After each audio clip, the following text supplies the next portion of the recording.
അമ്മ അമ്മ അറിഞ്ഞില്ലേ? എന്ത്? നമ്മളെ കോളേജിൽ 7 ജെൻഡർ ന്യൂട്രൽ ടോയ്ലറ്റ്സ് വന്നിട്ടുണ്ട്. പുതിയതിൻ്റെ കുറച്ച് പണി നടന്നുകൊണ്ട് വെക്കുന്നുണ്ട്. എന്ന് വെച്ചാ ആണ്, പെണ്ണ്, ട്രാൻസ്ജെൻഡർ, അതുപോലെ ലിംഗഭേദമില്ലാത്ത ടോയ്ലറ്റ്സ്. ലോകയിൽ നിന്ന് നേരിടുന്ന ഏറ്റവും വലിയ പ്രശ്നമാണല്ലോ ആണിനും പെണ്ണിനും ഒരുമിച്ചിട്ട് ഒരേ ബാത്റൂമിൽ പോകാൻ പറ്റുന്നില്ല എന്നുള്ളത്. ഒന്ന് പോടായിരുന്നു. ജെൻഡർ ന്യൂട്രൽ ടോയ്ലറ്റ് എന്നാലേ ആണും പെണ്ണും ഒരുമിച്ചിട്ട് മൂത്രം തളിക്കുന്ന ടോയ്ലറ്റ് എന്നല്ല അർത്ഥം. ആണിനും പെണ്ണിനും മറ്റ് ലിംഗക്കാർക്കും എല്ലാം പൊതുവായി ഉപയോഗിക്കുന്ന ടോയ്ലറ്റ് എന്നാണ് അർത്ഥം. ഇവിടെ ചിലർക്ക് കല്യാണത്തിന് ഒരുമിച്ചിരുന്ന് ഭക്ഷണം കഴിക്കാനുള്ള സ്വാതന്ത്ര്യം ഇല്ല. അന്നേരം ഓൻ്റെ ഒരുമിച്ചുള്ള കക്കൂസ് പോകാനുള്ള സ്വാതന്ത്ര്യം. അമ്മ ട്രെയിനിലും ഫ്ലൈറ്റിലെല്ലാം കയറിയില്ലേ? അവിടെ എല്ലാം കോമൺ ടോയ്ലറ്റല്ലേ ഉള്ളത്?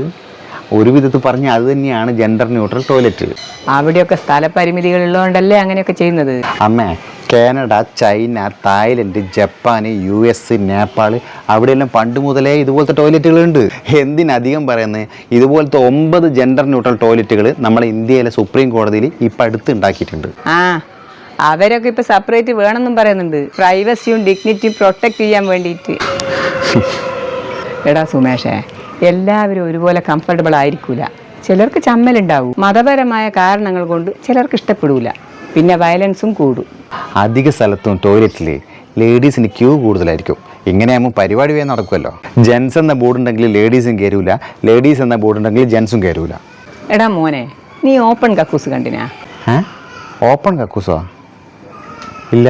അങ്ങ് നോർത്ത് സൈഡ് പോയി കഴിഞ്ഞാൽ ആണെന്നോ പെണ്ണെന്നോ വ്യത്യാസം ഇല്ലാണ്ട് എല്ലാവരും ഒരേ ട്രാക്കിൽ ഇരുന്ന് കാര്യം സാധിക്കുന്ന കാണാം.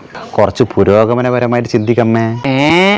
പുരോഗമനത്തിന് വേണ്ടി ചിന്തിക്കുന്ന ആൾക്കാർ, എന്തെങ്കിലും പുരോഗമനം വന്നാൽ അത് മുടക്കാൻ നടക്കുന്ന ആൾക്കാരാ. എന്തായാലും തൂറുന്ന കാര്യത്തിനെങ്കിലും നിങ്ങൾ പുരോഗമനപരമായി ചിന്തിച്ചല്ലോ. ഒരു ഡിസേബിളായ ഭാര്യയും കൊണ്ട് ഭർത്താവ് പുറത്തു പോയി.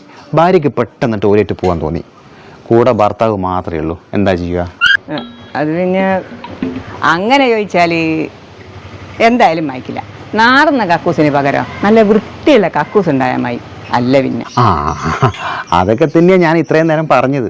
ഇന്റർനെറ്റ് കഫേ ഒരുപാട് ആൾ മിസ്യൂസ് ചെയ്യാറുണ്ട്. അതുപോലെ ആവാഞ്ഞാൽ മതി. സ്കൂളിൽ സെക്സ് എഡ്യൂക്കേഷൻ വേണമെന്ന് പറയുമ്പോൾ സ്കൂളിൽ സെക്സ് പഠിപ്പിക്കാനാണെന്ന് വിചാരിക്കുന്ന നിങ്ങളെപ്പോലത്തോലിക്ക് എന്ത് ജെൻഡർ ന്യൂട്രൽ ടോയ്ലറ്റ്?